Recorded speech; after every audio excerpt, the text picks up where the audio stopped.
Welcome to the Pilot's Advisor with Ryan Fleming, a first officer with FedEx on the 777 at the helm.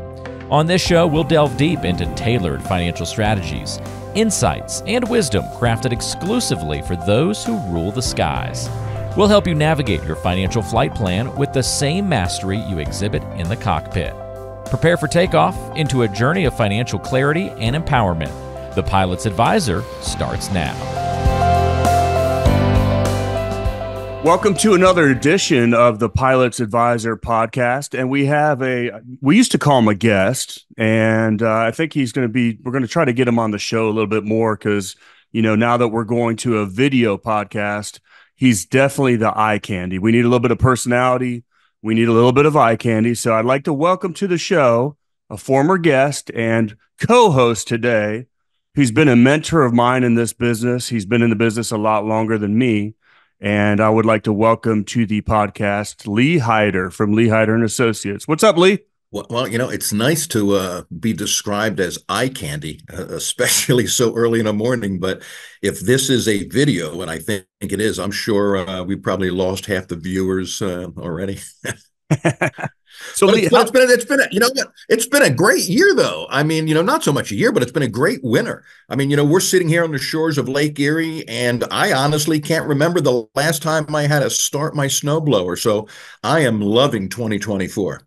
Well, first of all, we are definitely not sitting on the shores of Lake Erie because I'm down in South Carolina where it's probably at least 20 degrees warmer. But yes, we are recording this after New Year, so happy 2024 is what we should say. Absolutely. And it was an interesting 2023. Certainly, I'm sure for your clients as well as ours. But, we finished off the year with a bang, and we're really excited to see what 2024, has in store for us, other than some crazy political satire that I'm sure we'll be all living with for the rest of the year.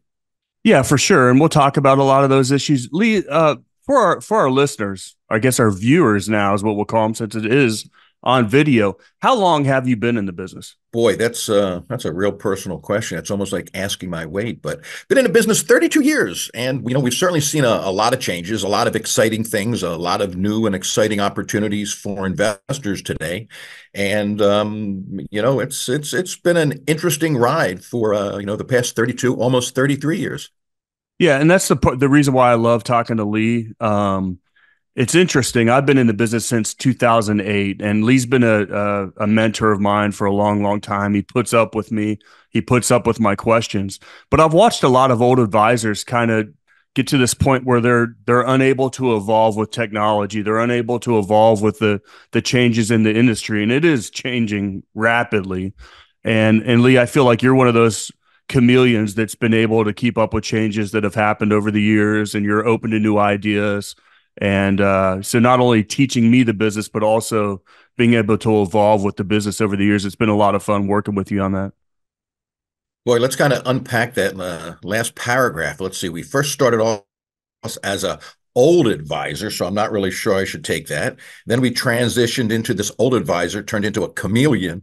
So I'm not really sure what the future has, but certainly today as an investor and as well as an advisor, you really have got to embrace technology. I mean, long gone are the days that, you could just wait for your statement to come in the mail to kind of see how you were doing. And it's exciting times. And I certainly, recommend and embrace technology, not only for myself, but, even my clients today, because it really is there to just help you weather the storms of, volatility and the ups and downs in the market that every investor has to deal with. Well, absolutely. And one of the things that we wanted to talk about today with technology, and we'll get to it probably a little bit later in the show, is just how different companies are using technology to trade nowadays. And obviously, one of the ones I use with a lot of my 401k clients is Howard Capital, and they have an algorithm that's been built out for 20 plus years. And obviously, you've seen the numbers. I mean, it's pretty remarkable what they've been able to do over a long period of time. I think a track record of over 23 years now, maybe. Yeah, I mean, Howard Capital is amazing. I mean, it's really probably one of the best kept secrets in the financial industry, but when you really peel the onion and you kind of really look at what's behind what they do, I mean, their returns, literally going back to some of their portfolios, 2002, have really been off the charts. I mean, I think you ran a report, and I think it's available to your advisors, how some of their portfolios have really outpaced the S&P for literally many years. So it's an exciting portfolio, and I'm sure you've got many of your clients looking at it, if not involved in it, as we do as well. Well, that's the funny part. Year by year, you can't make investment decisions on the short term, even though a lot of investors do. But yeah, that report we ran with the strategy that we use in that 401k has outperformed the S&P by 37% over a 22-year period. And I want to update those numbers again. So when you start looking at that, it's like, wow, man, like it might not beat the S&P every single year, but over the long term, it definitely does. But And I want to talk about some of those things though too. Go ahead. no, I was going to say, and for the average investor, I mean, investing in itself, you need to be courageous. A lot of people think that, they get into a portfolio and they may have honestly got into it at the wrong time, if there is a wrong time.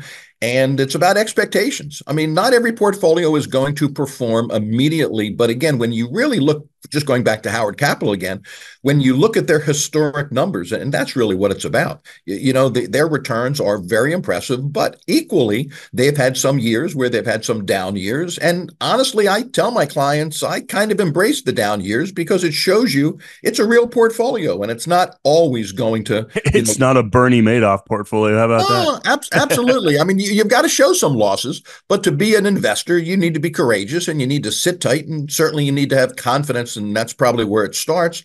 Confidence in the market, and certainly confidence in a professional such as yourself, who's helping them make their financial decisions. Well, I definitely have plenty of confidence in Howard Capital and what we're doing and how the algorithm works and how we're able to look at momentum in the markets and stuff like that. But you brought up an interesting point that I definitely want to talk about. I had a client, and this is an older client, and all he wants to talk about is the S&P 500. And I said, hey, well, look at this. This is the long-term performance.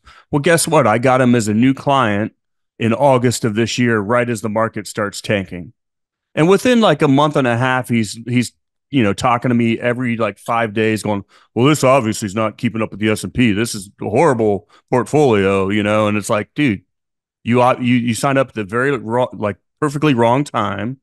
And we're in a down market now. I can't, fix when you came into the portfolio, but you had, it was funny to me that a client not understanding that the market's going to do what the market's going to do. And I can't spit out a return immediately based off what's going on in the market, if that makes sense. No, it's ironic you say that. I actually had almost an identical story with a client that came in August. And then in October, he was down about 13%, and immediately he was comparing some of the things he was doing on his own that were up. But number one, he wasn't comparing apples to apples. I mean, he was only in our portfolio for about 6 weeks compared to, his other portfolio that he was in all year. But the irony of it was by the end of the year, literally, I mean, it was like October 27th, he was down 13%. But by the end of the year, he was up 1%. So literally in about 6 weeks, he had about a 13% swing in the portfolio. Now, the sad part is, many people are going to make a knee-jerk decision and their portfolio's down 13%. They get scared. They listen to the TV, the radio, the internet, their smart golfing buddies, and they make a very dangerous decision and say, well, the portfolio's not working. It's not what you said it is, and they get out. And in that case, had he done that, he would have missed that 13% bump in literally a 5-6 week period of time. Well, and I view that as like, hey, you don't have a long-term picture of how this is going to work over the long term. When we make investment decisions, it has to be unemotional. It has to be long-term. And there's a long-term track record there that definitely works. I had another client that got in and he goes, hey, well, the S&P was, I think we finished this year at like 25%. Right. He started with us in April. And immediately he's like, well, we didn't outperform the S&P 500. And I was like, well, the S&P did this from the time you signed up till the end of the year, and it was like 11.3%. During that same time period, we did 14%. Right. So in actuality, we outperformed, what he would have been in. But once again, clients don't get it, man. They look at little snapshots. Yeah, I think the hardest thing for clients really is setting the expectation. And you can show a client that, this particular portfolio, and personally, I kind of like to almost what I call sell or introduce the downside of a portfolio. Meaning, if a client can't tolerate the downside that this portfolio has produced in the past, then they'll never achieve the return that they want. So the hardest thing for a client to do is really accept. Now they all say, "Oh, no, I understand there's risk, and hey, in 2008 I tolerated, the downside of the market." But it seems very funny that, even if you just get maybe a small 10% correction in a portfolio, that all of a sudden they panic, they forget what they said, they forget they were a long-term investor. The portfolio doesn't work. Yeah, it doesn't work. Oh my God. See, now this is where you don't understand pilots though, Lee. And I need you to start understanding pilots. I'm a pilot, so you've gotten to know me well over the years. Oh, yeah. Pilots are all type A. They're all experts in everything. And they want all of the upside and none of the downside. They want their cake and they want to eat it too. Nothing the matter with that if you can find it, and when you find that portfolio or that plane that's only going to go up and never has to land, let me know. I'll sign up for that trip any day. But isn't it amazing that that's what clients expect?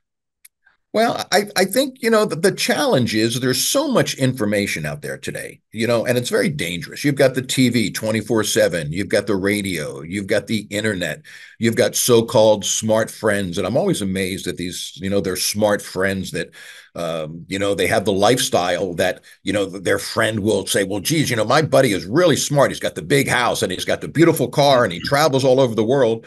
Little does he know that same person comes into my office and borrowed half of his 401k on a loan and it's got $20,000 on credit cards. So you got to be real careful where you take advice or who you point to be that North Star to give you advice. Well, I think what I've learned is I'm just going to determine who I want to work with and who I don't want to work with, because I've watched so many horrible decisions made by pilots. Also, where they have unrealistic expectations, where they really don't, they don't know what they don't know. I recently had a client that wanted to take $900,000 out of his 401k to buy a house. So first off, he didn't want to get a mortgage, which even at rates the way they are now, I'd still want my money working for me somewhere else, right? Sure, absolutely. Didn't want to do that, wanted to pay cash for it. And his plan was to take $900,000 out of his 401k, and he's 55 years old.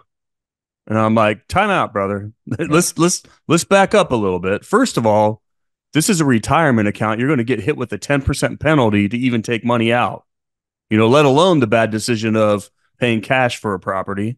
Right. Let alone you haven't paid taxes on any of this money. It's all tax deferred. And, even though he was the expert coming to me, all of a sudden he's like, oh, wait a second. Yeah. I think the tightrope that, sometimes we have to walk is, it appears people are really asking for advice. But I think, sadly, a lot of them are not really asking for advice. They're asking us to confirm what they think they want to do. And then when we bring to their attention that it's really probably not the most prudent or best decision to get them where they want to go, then it becomes a little resentful. And, quite often at that point, they make bad decisions. Well, for sure. And I'm pretty honest. When I have my initial meeting with people, I say, this is the tough love program. I'm going to tell you if I think what you're trying to do is not right, and I'm not going to sugarcoat it. And maybe we're not a good fit for each other. But I think more and more, and I've learned this from you, I've learned it from other advisors in the industry, that really you are when you have a meeting with a client, you're looking to see if this is going to be a good client, that they're going to be coachable, to make sure that they're going to be able to understand how markets work. You can teach them, and they have realistic expectations. How do you handle issues like that with clients? Well, first of all, number one, I think the first thing you have to really do, number one, as I've said a few moments ago, is you've got to really set the expectations. And are their expectations realistic or not? And then what's a little different about, I know how you run your practice and how we run our practice, is we have a philosophy. We have a particular strategy, a philosophy that's time tested over a long period of time that ultimately is going to give them the returns that they're seeking. The challenge that a lot of people have, though, is, they don't have an investment philosophy. Their investment philosophy is, well, I want to make money. And then the question is, well, how are you going to do that? Well, I just, want you to pick the good stuff. So we really have to break it down. And as I know, you've written some books, I've written a few books, I teach at universities as well. It really starts at an education. I mean, our core philosophy is not do what I say because I'm smarter than you. It's let's get into a conversation. Let me share with you my philosophy. Let me see if you have a philosophy. And if not, let's see if we can help you accept a philosophy that makes sense. And when we do that, we'll design a particular portfolio in your 401k or your other investments that you can live with, not only in the good times, because it's certainly easy to be an investor when the market's doing well, but the real challenge, when the rubber meets the road is when the market's going through volatility. How does the client really deal with that? And to me, that's the important thing. And education tends to get them over that hump. Attention aviators, when you've spent years in the cockpit managing the complexities of flight, isn't it time you navigated your retirement with the same precision? Introducing retirepilots.com. Right at your touchdown zone on our homepage, there's a beacon flashing Get My Free Toolkit. Click and you'll be cleared for a direct route to the Pilot's Advisor Retirement Toolkit, which is tailor-made for pilots like you. Inside, you'll find 2 important books, The Pilot's Advisor and Pilots Retire Early. Decipher the 9 critical decisions when retiring before 65 and discover the 7 lessons to help pilots land safely in retirement. But that's not all. This free toolkit is packed with altitude-high value, including extras to get your retirement plans off the runway. When you order this free toolkit, you'll receive crucial tax planning information. You'll also discover ways to light the afterburners on your 401k. And you'll even earn a free portfolio analysis. So, captains and first officers, don't let turbulence disrupt your golden years. Start your descent to a clear, comfortable retirement. Vector on over to retirepilots.com to grab your free Pilot's Advisor Retirement Toolkit. And let's embark on this journey together. retirepilots.com. That is the case of greed versus fear. Like when the markets were having the big correction in 2022, the far majority of my clients are still working. And I go, this is great. Where's your money at right now? Let's go buy into this market at a 20, 30% discount. We make most of our money in a down market. We just don't realize it.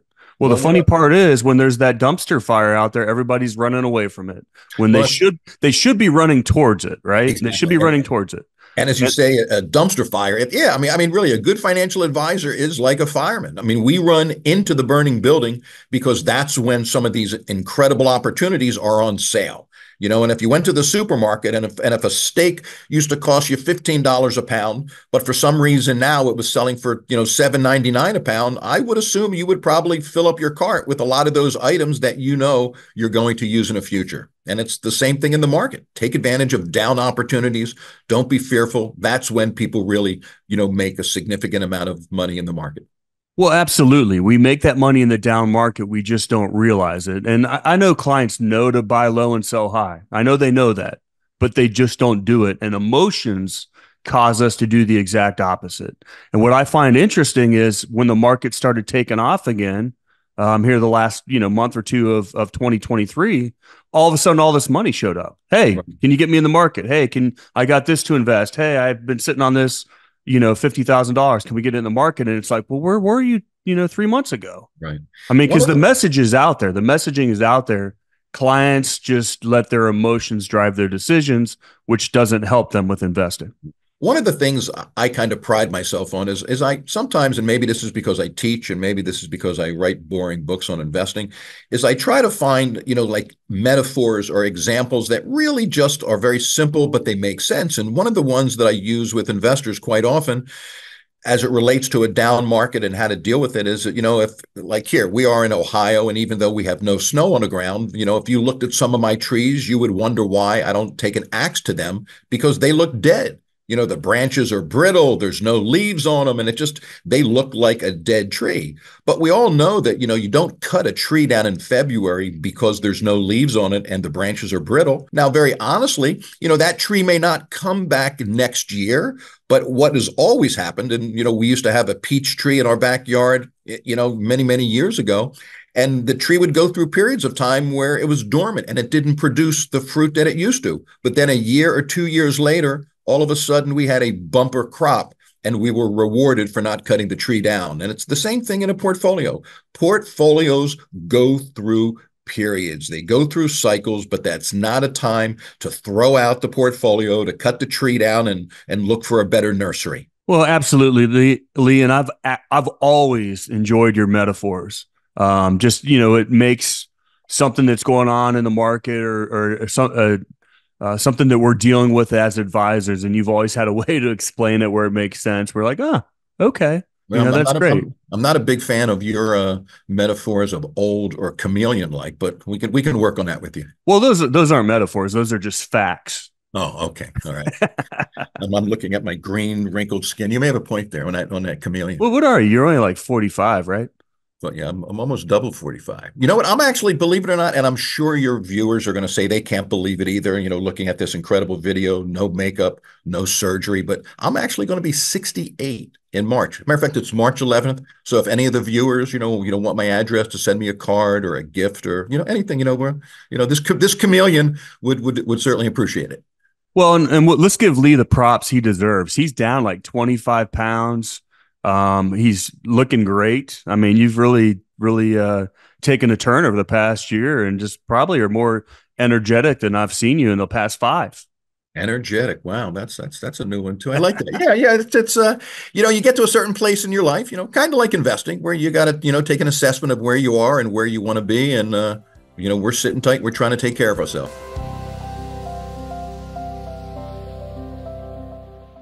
Information is for illustrative purposes only and does not constitute tax, investment, or legal advice. Always consult with a qualified investment, legal, or tax professional before taking any action.